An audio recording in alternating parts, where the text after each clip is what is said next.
يعني الواحد مش بتعامل مع الدوري ده اللي هو ايه، ده شيء اساسي. انا كده انا بالنسبه لي بقيم نجاح او فشل الموسم من دوري ابطال افريقيا عملت فيه ايه.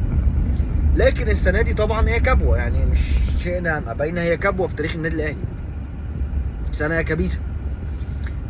ففكره ان انا كمان هلعب كونفدراليه، يعني انا السنه الجايه لو خدت الموسم ده اكتساح هاخد الكونفدراليه. فدي من وجهه نظري لا، ده اول مره في تاريخ النادي الاهلي يصعد من الدوري على الكونفدراليه، ودي تفرق. تصعد من الدوري على الكونفدراليه، دي بتعبر عن سوق الموسم، بتعبر عن احنا وصلنا لايه.